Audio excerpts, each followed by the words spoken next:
Hi dudes and dudettes, it's me, E.H. Ivins, and this is the last episode of the Radical Reset for the fucked up year of 2020. I only wish I thought 2021 was going to be better, but that's a digression and not what this podcast is about. Okay, where to begin in this podcast? This is a little, when I sit down and I decide what I'm going to do, and I have my tiny little audience of roughly 50 to 100 people, depending on the podcast that I do, and I decide what I want to share with you, those of you who have been kind enough to join me this early on in the movement, which at this point is not even a bowel movement, let alone a political movement. I thank you very much. But anyway, when I sit down and figure out what to do, I look at what everyone else is doing. I decided not to do any of those things. Everybody's talking about COVID, obviously, and everybody's talking about China and the Middle East. I think that, anyway, I'm not going to any of that. I'm going to go to the bigger picture and what I think is really, really, really wrong. Because, you can treat the disease or you can treat the symptom. I'm going to ignore the symptoms and I'm going to talk about the disease. And I'm going to make a simple declarative statement. And, well, you already saw it on the title of this podcast anyway, so I'll come out and say it. The United States is a fascist country. The fascists won World War II. The fascists have won world domination. The fascists are in charge. Now, let's start out with what fascism is and is not, because that's a pretty strong statement. And our politics, not pretty strong, it's exceptionally strong. Our politicians constantly, accuse each other of being Hitlers or fascists or this or that at different times, when they're all the same exact thing, because they don't understand what they're talking about. Okay, so let's turn the clock back to the beginnings of fascism. And this is important to understand, just a little bit of history, so that you can understand the context in which I make the assertion and why I'm right. So the first fascist leader in the minds of almost every mainstream historian was Benito Mussolini. Mussolini came to power over a decade, nearly 2 decades before Hitler ever came to power in Germany. He was the senior fascist leader. He was the first one to come on the stage, followed by Franco and then by Hitler. Hitler was the third.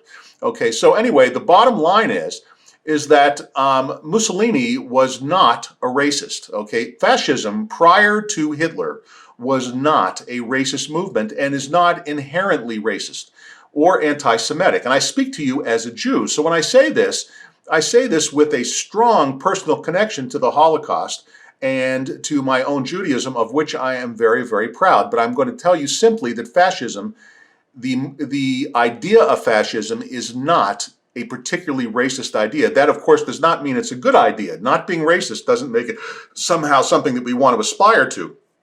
And we have reached it. And what fascism is a corporate state designed to pacify its population through welfare as it constantly gears for war. And if you think about it, we have a war-geared economy. The term is not ironic. I'm not sure what the right term is, the right descriptor is of what's happened in America, but in fighting fascism, we become fascist, and we're a warlike democracy, so we're not really a democracy. We're actually ruled by a ruling elite, a small ruling class, who has fixed the system to keep itself in power, which is exactly what fascism is. Fascism is a corporate-dominated state designed to go to war on a constant basis and at the same time narcotize the people through the use of welfare, which is exactly what we are doing. In fact, what the whole world is doing. Communism, fascism, socialism, progressivism are all fascist ideas. Fascism is nothing more than a collectivist, corporatist state constantly set up for war. Now, I'm a free market guy. You've listened to me over and over and over again, and I've talked over and over and over again about how I'm for free markets.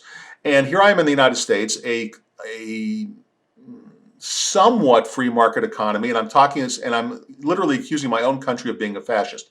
Look, I love my country. I just don't love my government, okay? My government is fascist. My country is wonderful. And I don't talk about we. I talk about they. And that's what I think you guys should start doing too. The first thing that you need to start doing in your own vernacular is stop talking about how we attacked Afghanistan, how we are in Iraq, how we are in Syria, how we are, embroiled, have 50,000 troops in Germany or have 50,000 troops in Japan, or we don't have shit. They have done it. The fascist government has done it. The ruling elite, the corporatists, the ones who have fixed. You knew we were in trouble, and the regime that capped all this off. The 21st century, we have had three fascist presidents. Okay, we've had George W. Bush, who absolutely capped it all off, and could he have had a more warlike administration? Now, you might say, some of you who are Republicans listening to me, well, you know, we were attacked on 9/11, and there were 3,000 people killed in downtown New York, and we had to respond.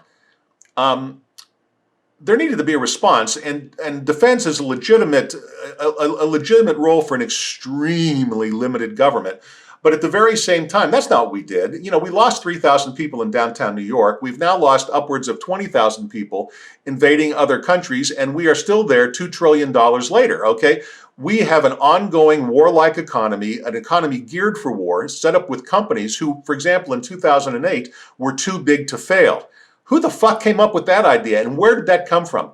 Fascism, a corporate state, large corporate. I am separating the big corporations who have fixed the system from everybody else in business, the small business people. So I'm not speaking about you, my small business people, compatriots. I'm talking about big business. I'm talking about the Googles and the Amazons, who, by the way, I do business with gladly, and I have no problem with them existing. I have a problem with them having any voice in government.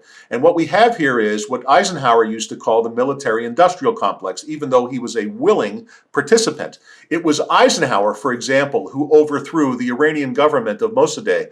And we've ended up today, we're in the deep shit that we're with the mullahs of Iran today because Eisenhower, who warned us of a military-industrial complex, was not smart enough not to overthrow the democratically elected regime of Mossadegh. His justification is that Mossadegh was a leftist. Yeah, he was a leftist, but who would you rather deal with, a leftist or the fucking mullahs? I mean, this is what happens when a fascist, corporatist, military welfare state continually gets involved in conflicts where we have no dog in the hunt, just like in World War I. So back to my history lesson. The first fascist leader was not Benito Mussolini, it was Woodrow Wilson. Woodrow Wilson was president in 1913 when the United States did three things that guaranteed it would become a fascist state. First thing it did was it introduced the income tax, which is the taking of private property. There is no property more personal to any of us than the income that we bring home every paycheck. Whether it's weekly or daily or biweekly or monthly, when we bring that money home, that is our property. And that the government feels it has to confiscate it, that they think they are entitled to part of our money, is the confiscation of personal property. That was number one.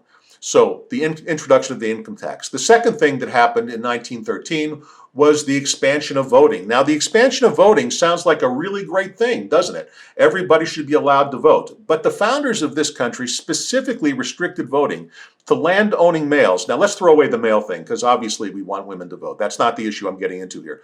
But to landowners, because they knew that if people voted that didn't have skin in the game, they would vote themselves benefits they don't have to pay for, which is, of course, exactly what happened. But the fascists knew that if they could expand the voting base, okay, and get more and more people to vote who were ignorant, they would vote in this elite into power who would just promise them whatever they wanted to hear. And that's what's gone on. The fascist welfare state has made promise after promise and paid off these basically non-property owning, non-educated, not bad people, just people that can be bought. I mean, for whatever reason, these people can be bought. And the result has been the fascist state that we live in.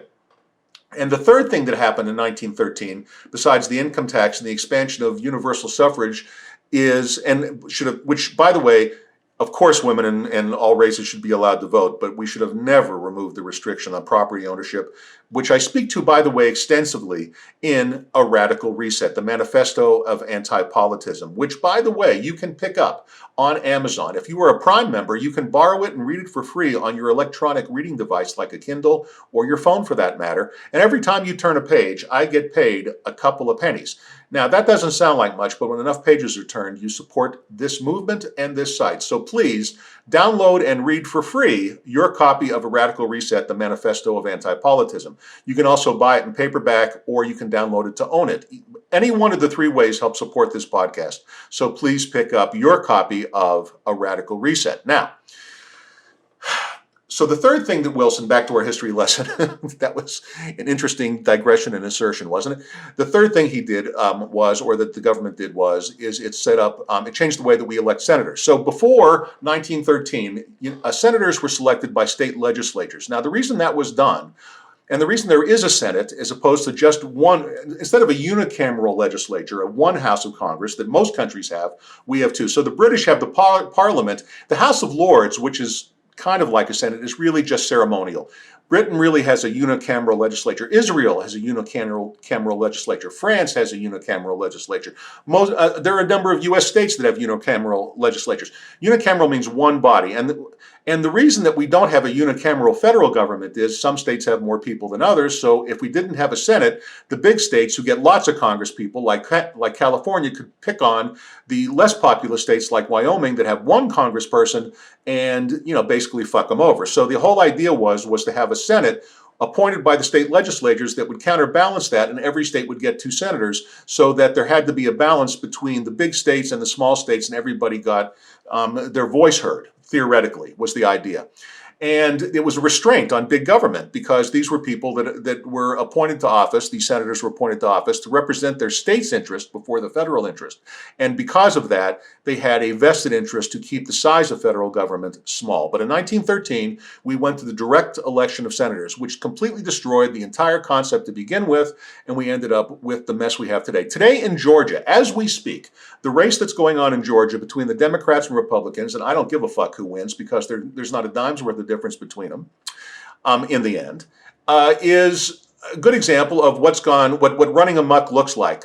There's been over $400 million spent so far in that race, almost $500 million for a job that pays $175,000 a year for 6 years, which comes out to a little over $1 million. So for a job that pays a little over $1 million, they're spending $400 million, they being the political parties, to win this. There's got to be something more at stake than just the job, doesn't there? Because no one would spend $400 million to make $175,000 unless they were going to fucking rape us, but good, which is why we should have never had the direct election. You have to understand that when we went to direct election, we federalized, we took away the power of the states and made it a national contest where national parties interfere. When state legislatures used to appoint senators, then parochial state interest would dominate, which was exactly what the founders had in mind, to represent the interest of the small state, to keep the big states from running amok and keep spending and governmental overreach in line. But we have abandoned that, and all 3 of those things went away in 1913, which is why Woodrow Wilson was the first fascist president. Now, today, we are still fascist, but we don't recognize that we're fascists. We think of ourselves as liberal Democrats, but we are not. We are in the final stages of a society in collapse. We have descended into decadence, which is always what happens just before a society collapses. We are ruled by a small elite, separated by huge socioeconomic circumstances from the mass of the population. So this is a good case where figures lie and liars figure. The rich are getting a lot richer, but the middle class is not. In fact, it's losing ground because of the secret tax of inflation built into the system by the Federal Reserve, also created in 1913. That would be the 4th thing that happened in 1913. The Federal Reserve was created, which is nothing more than a government structure to control the money supply and therefore the people, like any good fascist state. We do not need a Federal Reserve. Hell, the whole history of the United States has been a battle. Originally, Thomas Jefferson and Andrew Jackson were strongly opposed to the Federal Reserve, where people like Alexander Hamilton were in favor of it, yada, yada, yada, or some version of a national bank, I should say. And in 1913, we finally did it. We bit the bullet. We did the wrong fucking thing. We put in a national bank, which has become a manipulator of the economy and has led us to the $27 trillion deficit that we have today. And that is not a digression. Okay, so we have developed this corporate welfare state, this military-industrial complex that uses welfare to pay off the poor and give the impression, since no welfare program works, all they are is posing. They're not there to actually work. No one has been lifted out of poverty by a welfare program, not only in the United States, but worldwide. Oh, yeah, I know I say this, and some fringe guy is going to come up with some person who rose to the top after being raised in welfare. That is a non sequitur. You can be raised in a family that took welfare and be an exceptional child and then on your own volition go off and do other things. It wasn't welfare that lifted you. It was you as a human being and a person. Okay, and there are plenty of cases of that, but there are no cases where the system itself successfully has lifted anyone out. We have spent trillions and trillions of dollars to do nothing more than pay off the masses so that the ruling elite could control the country in a fascist welfare state, which is what we live in today. We are a fascist country. Europe is fascist. Okay, Russia is fascist. China is fascist. We are not socialists or communists. We are fascists. Fascism is a collectivist ideology, and it is not necessarily racist. Hitler became racist because he views communism, a rival totalitarian regime, as an enemy, and he viewed it as a Jewish idea. Karl Marx and Friedrich Engels, the founders of communism, the creators of communism, are in fact Jewish. I'm Jewish, so I wrote a book called The Radical Reset, the Manifesto of Antipolitism. I am a Jew. I guess us Jews just read a lot of political books. So you could safely say that antipolitism is a Jewish idea in the same way that you could say that communism is a Jewish idea. Well, Hitler looked at communism as a Jewish idea and added to his inbred anti-Semitism, which is not at all uncommon among countries of Europe. It's very widespread even today. You can see anti-Semitism everywhere in Europe. It's very interesting. But having said all of that, that's another discussion for another day. I'm not here to do the victim broadcast. I don't view myself as a victim, by the way.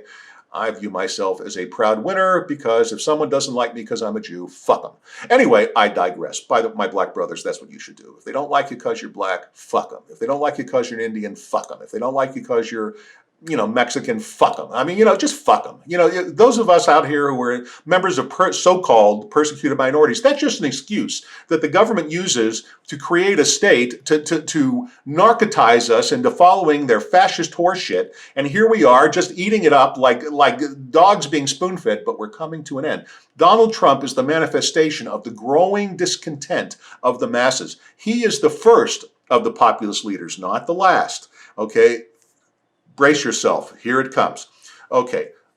To understand, kids who are protesting today and say they're socialists don't understand that they're fascists. They just don't get it. They have no sense of history. They're not being educated by our public schools. They have no context. They don't know who Woodrow Wilson is. If I said Woodrow Wilson was the first fascist leader to the average teenager, I don't think I could find 1 in 100 who knows who the fuck Woodrow Wilson is, unless they happen to be in a class in school that day that's memorizing the list of presidents. And even then, they couldn't tell you why Woodrow Wilson was important or what he did that was important. But since Woodrow Wilson, there's only been 2 presidents that weren't fascists, Warren Harding and Calvin Coolidge, which were his immediate successors. After that, the state took over. Herbert Hoover stuck in, big government settled in, FDR, the ultimate fascizer, is that a word, of the United States, came into play, and the rest is history.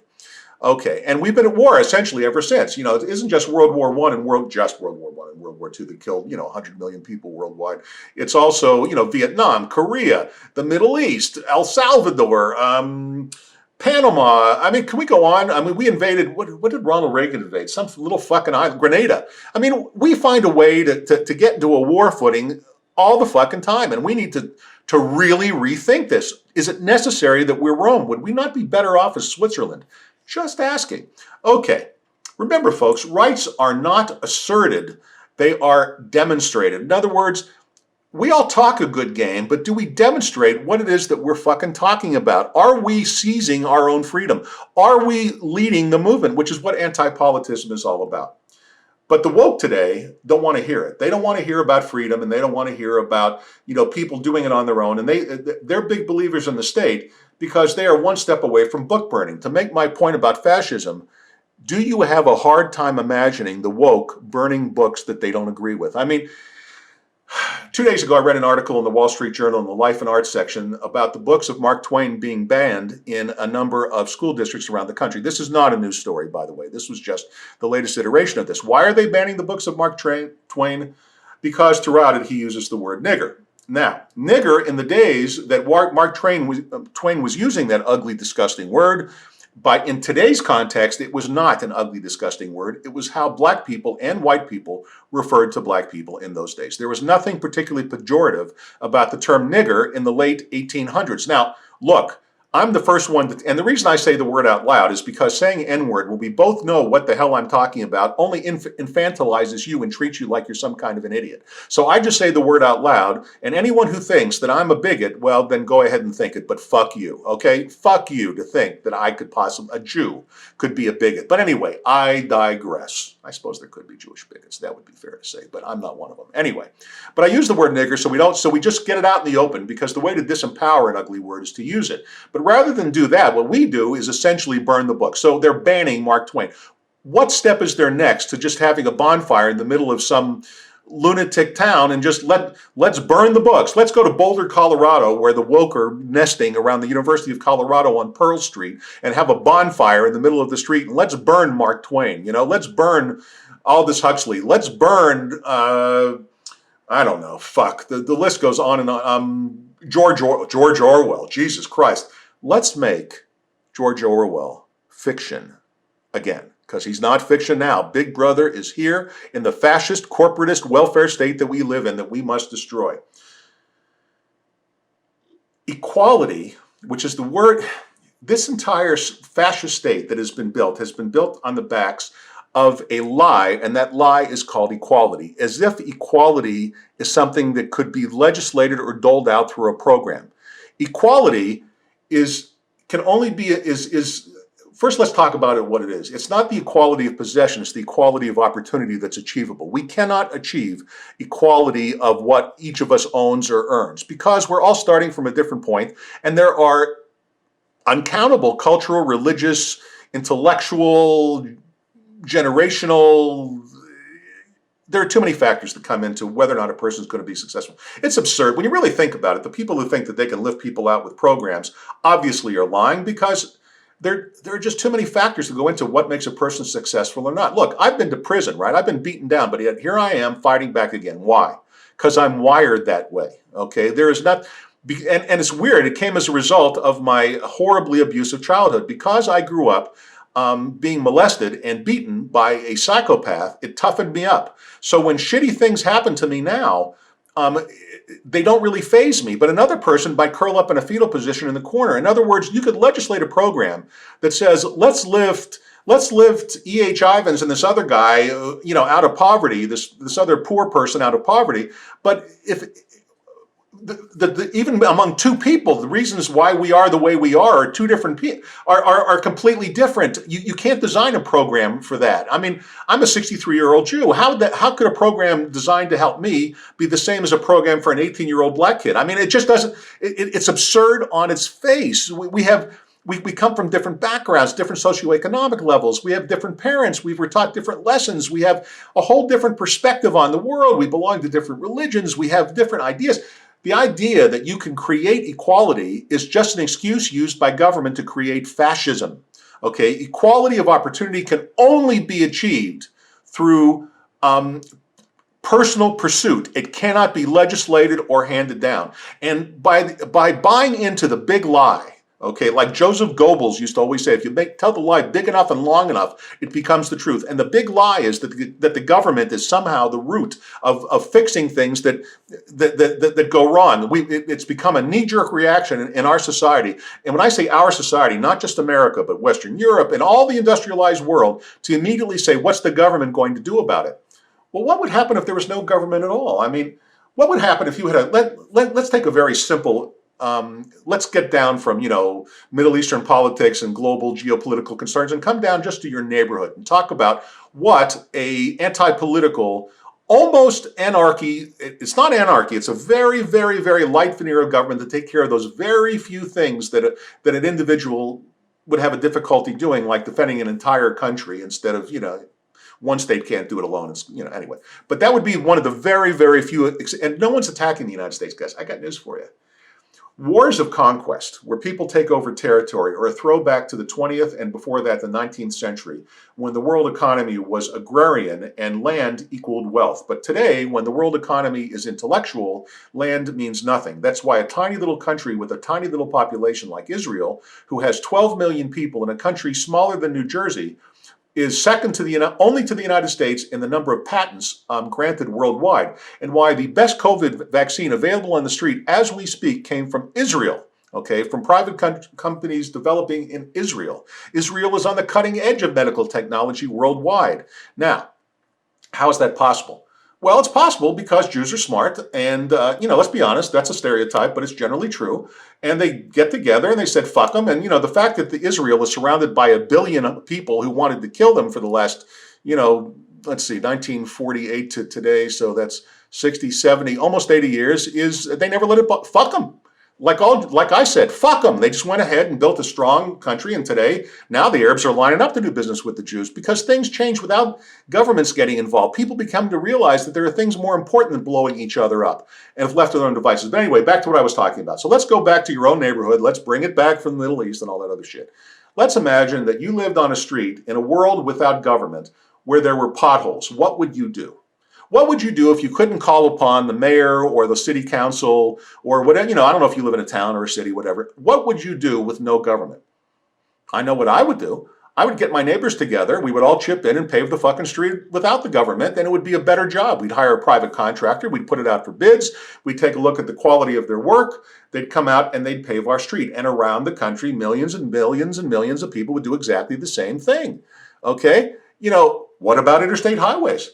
Private companies could run them as toll roads. Imagine that you had no income tax, okay?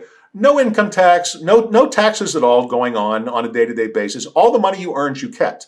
Would that be, and you wanted to travel from where I live in Phoenix, Arizona to Miami, Florida to visit the rest of my family. And you were going to drive, which of course I wouldn't do except during COVID because I can't stand the idea of being in a tube with a mask. I'd rather drive for 3 days in the open than in a tube with a mask on my face for 3 hours. I'll be honest with you. I fucking hate that breathing my, I don't know about you, but I hate it. Anyway, having said that, what about I would pay a toll. I mean, but that would be, remember, I'm not getting 40% of my income reduced by taxes in an anti-political world. If I make $50,000, I make $50,000. I don't bring home 35 like now, okay, after Social Security and all the other shit. I'm not paying sales taxes and property tax and all this other shit that government lays upon us. We work from January 1 until the end of May, the average person in America, just to pay all the taxes that we pay collectively to our country. That's fascist, my friends, and we're being not blackmailed. We're being bamboozled into believing that the government can fix things when we could fix our own streets. We could build our own interstate highway system. What would happen to, for example, to the airports if there was no transportation department running the towers? The airlines would get together and operate the towers and operate security. What, you think airlines don't understand that the most important thing to do with your passengers is don't kill them? You don't think airlines get that? You don't think that they know perfectly well how to take care of their own airplanes and how to run security in their own airports without the fucking government, which fucks everything up that it touches, doing it? Okay, they would do it themselves and it would be better. It would be more secure, faster, and easier. How do I know that? Because they're a private business. They would get together and talk about how can we make it easy on our customers and protect them. Where a bureaucracy says, we got to protect them, fuck if it inconveniences them. That's the difference in what's the word I'm looking for? The way these people look at things. Okay, so let's get the fascists the fuck out of the way. We can do it ourselves. We don't need them. We don't need all this government. We need a very minimal thing. We don't need taxes. We don't need government. We don't need invasion of our lives. And we don't need to be the subjects of a fascist dictatorship, which is what we have. We have essentially a dictatorship of a small political minority. Why do I say dictatorship when it looks like we're a democracy? Because of the money involved, and which shuts the door on millions and millions and millions of people that would be terrific in just helping out in their communities. But they don't have that blinding need to be powerful. The minute the pursuit of power is included, fascism becomes inevitable. And we are a fascist country. We must bring them down. So the message for today, I'm going to wrap it up now. The one message I wanted you to understand today is we are a fascist country. The world is living in a fascist regime, and it is them, not us. We didn't invade Afghanistan. We do not have troops in Europe and Japan and Korea. We are not meddling in other people's affairs. We are not blowing $27 trillion. We are not fucking up the distribution of COVID, which is interesting. Just as a side note, you'll notice that now that the government's involved in the distribution of the vaccines, they've distributed as of today, and today is December the 29th as I'm recording this, they've distributed 10 million doses, which is 50% of what they had planned to distribute through the military by this point, even just a week ago. Why haven't they achieved it? Because the government's doing it. In other words, private industry develop the vaccine. The government, even in COVID, has fucked everything up. The only thing that's worked in COVID, the only thing that's been consistent, the only thing that you can count on, if you really think about it, is what Pfizer, Moderna, and other drug companies have done. Okay, the rest of what the government's done has been a giant clusterfuck as they continue to fight on Capitol Hill, even as we speak.